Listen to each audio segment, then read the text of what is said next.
My first question, Howard, a fundamental question. Why coffee? What captured your imagination about this beverage? Well, as the story goes, I was in Italy as a young man for the first time in 1983. Mm-hmm.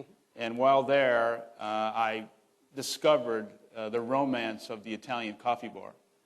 And what struck me, in addition to the quality of the coffee, was the sense of community that existed in the Italian coffee bar, not unlike in years past the English pub. And when I saw that, the idea I had and the dream I had is, could we replicate that through the lens of the American culture and American people? And so I rushed back from Italy, and that was the beginning of the initial story of the Starbucks that you know today. When you speak about coffee, it's often in words that are romantic, even sensual.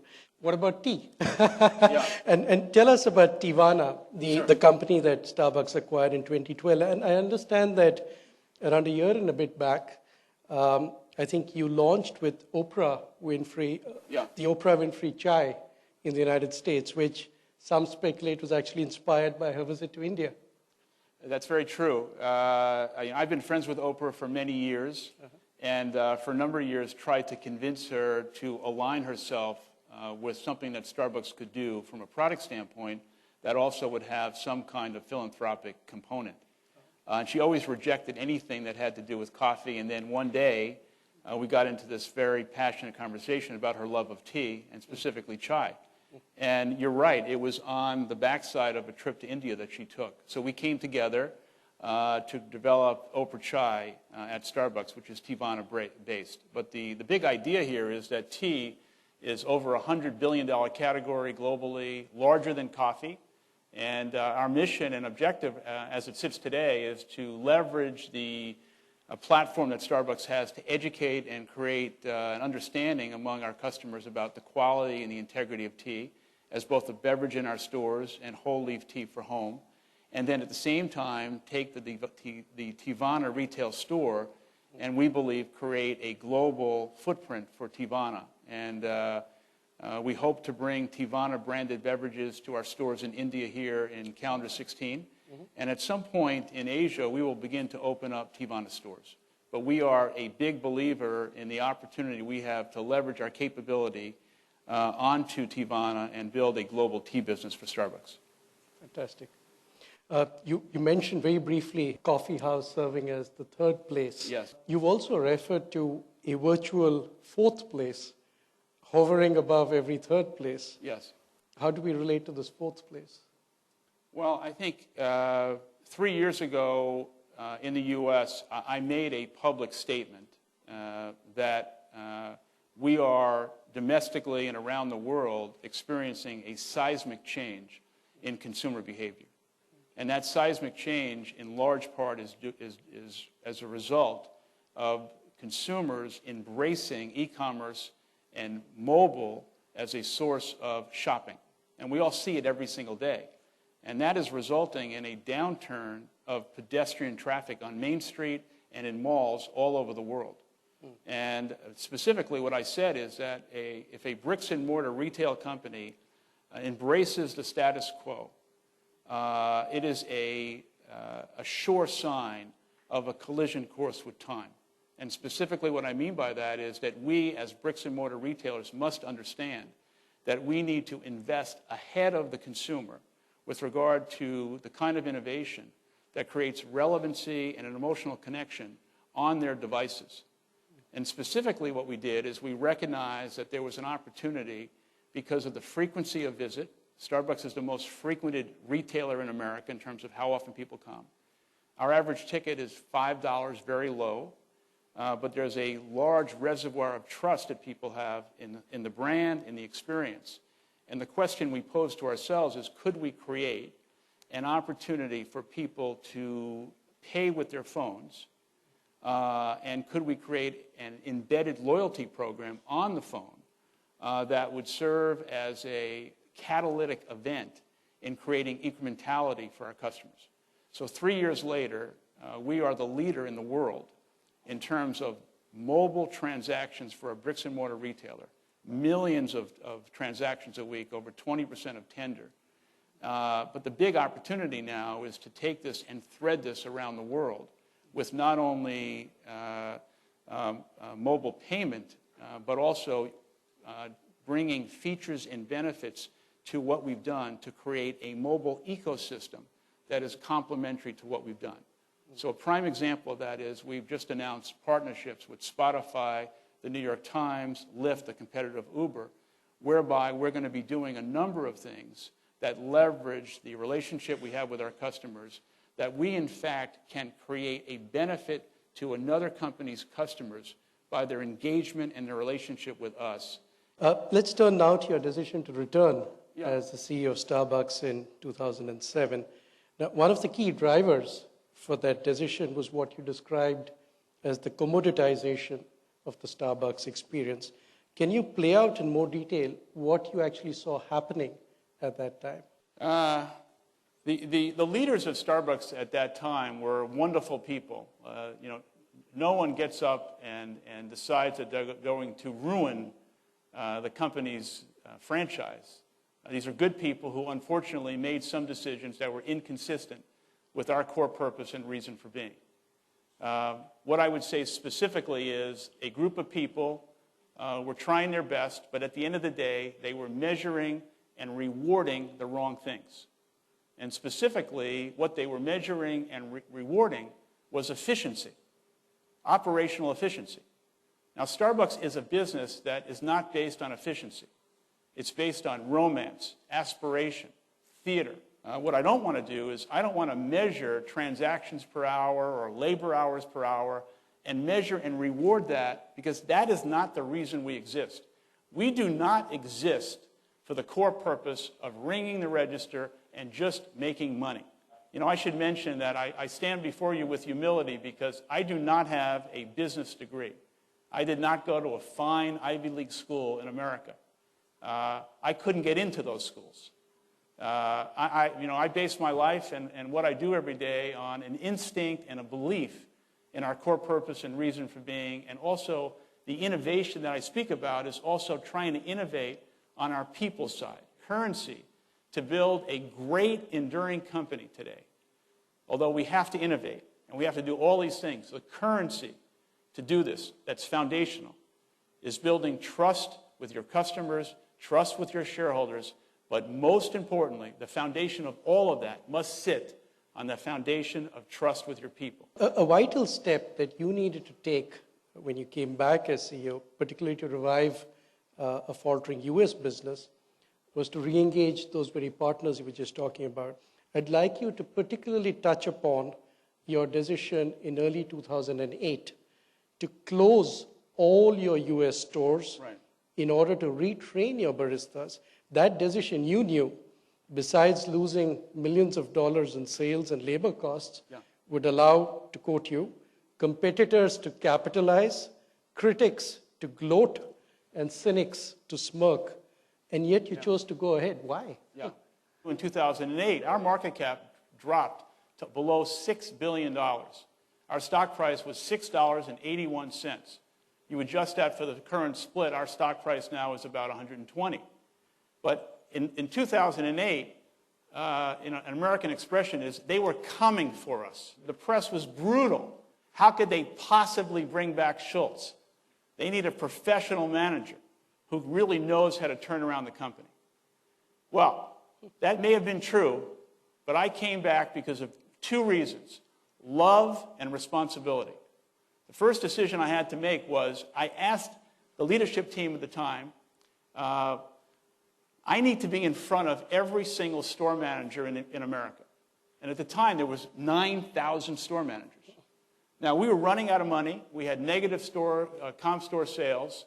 Our stock price was plummeting. And I asked, I need to have a meeting of 9,000 people. And people thought I was crazy. People said to me, do you know how much money this is going to cost? And I said, no, how much is it going to cost? And they said, Howard, it's going to cost $30 million to bring 9, 10, 11,000 people to New Orleans for 3 days. The board is going to kill you. And I said, what better investment can we make at this time of crisis than an investment in our people? But the real question was, what am I going to tell them when I'm in front of 9,000, 10,000 people to get a return on this $30 million investment? And I was preparing my speech, which was so vitally important. It was a $30 million speech. And I had a little outline, and I showed it to a few people, and they said to me, you can't possibly say these things. Why? Because you're going to scare them. You can't tell them how bad it is.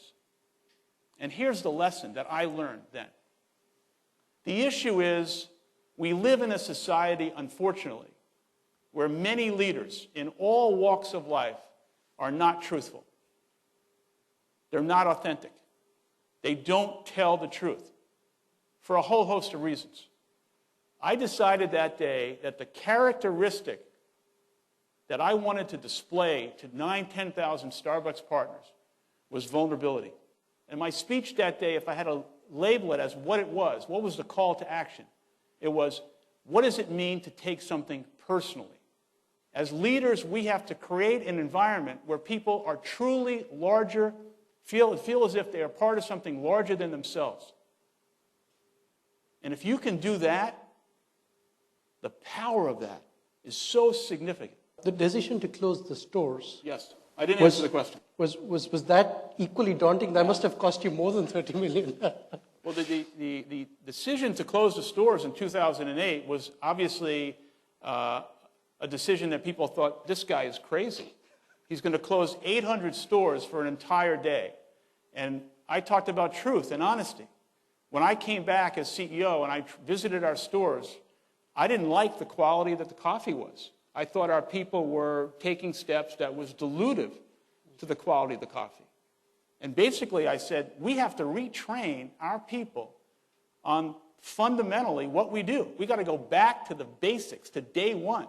When I was roasting coffee and I was behind the counter, we got to reteach our people what it is we do. So we closed 800 stores for an entire day to retrain our people. And what resulted in that was an unbelievable level of public relations, and it turned into a benefit. But it did something else. Our people knew what we were doing all along. Finally, they were heard. Finally, they knew we were addressing things that really mattered, and we were speaking the truth. How about you've enunciated the Starbucks mission, something that really goes to the heart of Starbucks, who you are and what you stand for, as being to inspire and nurture the human spirit, one person, one cup, and one neighborhood at a time. How important was it for you to outline this specific mission and in these terms? I think it's vitally important. So much of the kind of company we are is based on the human experience. People write lots of stories that Starbucks is this great marketing company, great marketing machine. But the truth of the matter is, we spend less money on marketing than we do on training. Very, very little. The experience, the brand, quintessentially comes to life by our people. Unfortunately, around the world, customer service is not something that is rewarded. It's, customer service in the world today has become commoditized. So if you could really elevate that, it's such an anomaly that people are going to notice it, and they're going to come back, and they're going to tell a friend. It sounds old-fashioned, but that's who we are. Absolutely, absolutely. I'm going to go back to your years growing up. A big influence in your life seems to have been your family's circumstances. You were deeply affected by the hardships your father faced, his lack of job security and benefits, and you were determined to go back to college. Would you like to reflect on the impact of these on your career? And you've said that you wanted to build the kind of company that your dad never got a chance to work for.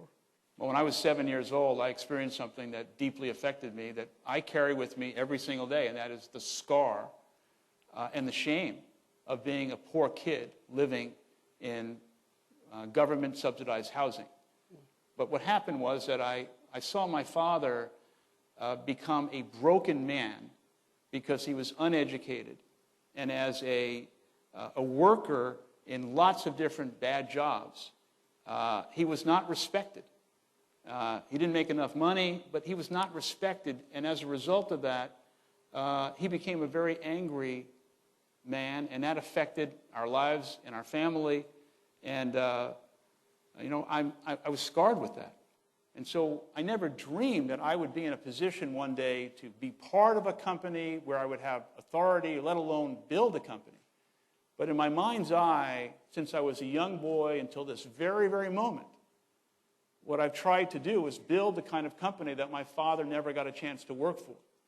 So I have a deep level of sensibility for people who are living on the other side of the tracks, people who, for whatever reason, are labeled and deeply stigmatized as someone who is not going to come up in the world.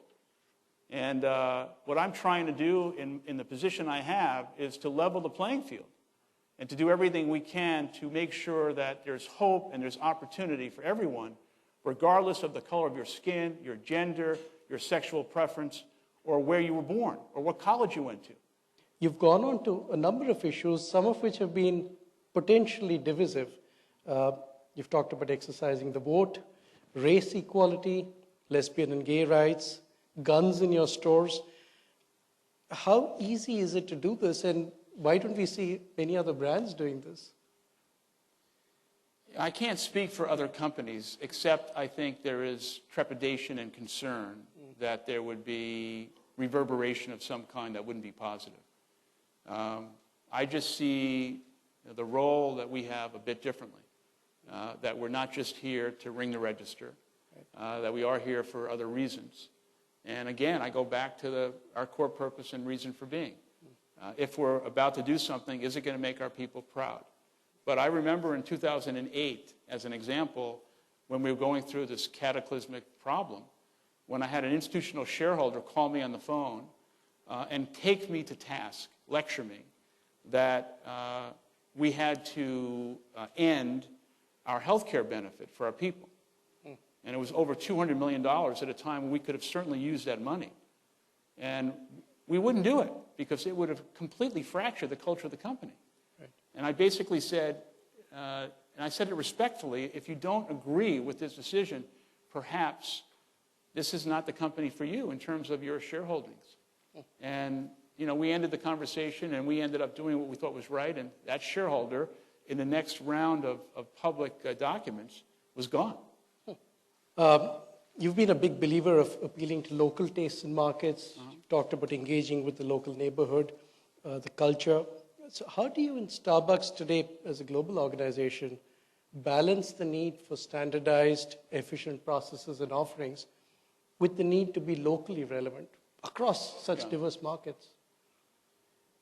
We can't succeed as a company in 70 countries with 23,000 plus stores if there is a group of people in Seattle holding on to every decision.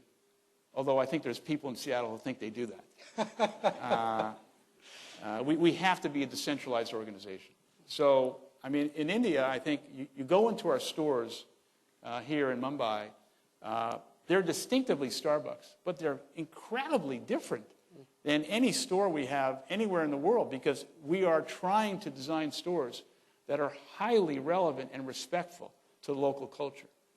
You've referred to the team at Seattle, but I have to say this, that both at Seattle and across the world, I think you've got an outstanding leadership team. So my next question is, when you're building a senior team, what are the kinds of attributes you look for in your team members? So when I was coming back in 2008, I went to try and seek out friends of mine and people I knew who could give me some advice. So I cycle, and I would go on bike rides with Michael Dell. He came back a year before me, and I was picking his brain about what he did and what things worked and everything, and he gave me some stuff. And then I went to see Steve Jobs. And in great fashion, I sit down with Steve, and he said, "How many people are going to report to you?" And I said, 11. And he said, "Fire them." And I said, "Steve, how could I possibly fire 11 people?" And he said, "Well, these are the people who got you in so much trouble. They're not going to believe, and they're not going to support you. Trust me, I've been there. So, of course, I didn't take his advice, and I inherited 11 people. And 6 months later, only one of them was left. Now, I'm not advocating firing people, but I am saying this. You have to hire people who have a skill base and experience that's greater than your own. Second, everyone on that team and everyone in the company who touches some part of the customer experience has to have shared values with you and the company. And you can't teach heart. I want people who have fire in their belly, heart, conscience, benevolence, and a skill base to take the hill, and passion and belief. And then lastly, you want people who will leave their ego outside. You've recently made a remark, I think it was relating to the US presidential elections, and it's a remark that will resonate powerfully. Are you going to get me in trouble here? In a moment. You said, Americans who are tired of politics as usual should demand a clear answer to a simple question from every candidate. What will you do to unite all of us? And I can tell you that's a question we should be asking all Indian politicians. But what's driving this question? I have to be so careful here. Wait for my next question. Oh, okay.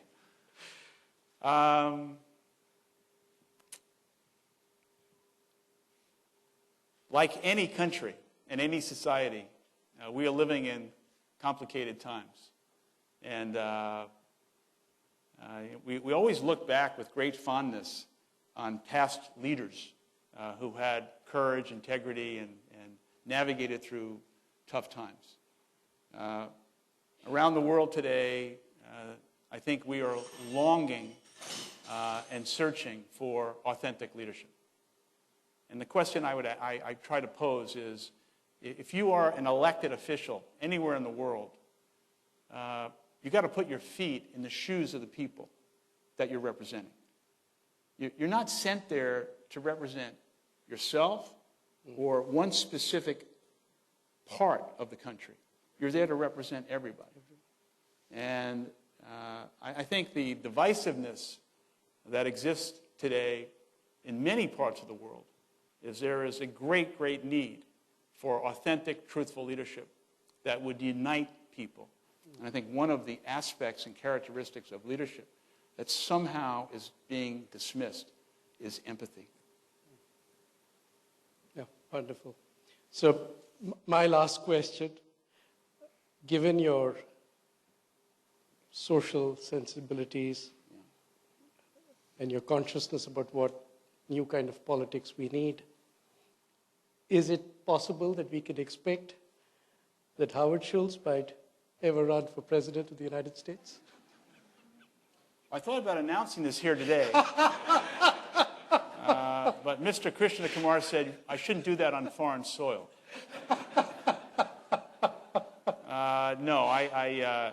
No, there was speculation about that a few months back, and my commitment is to the company, to my family, and I have no desire at this point in my life to run for political office. Well, I wish you will at some point. Thank you very much, Howard.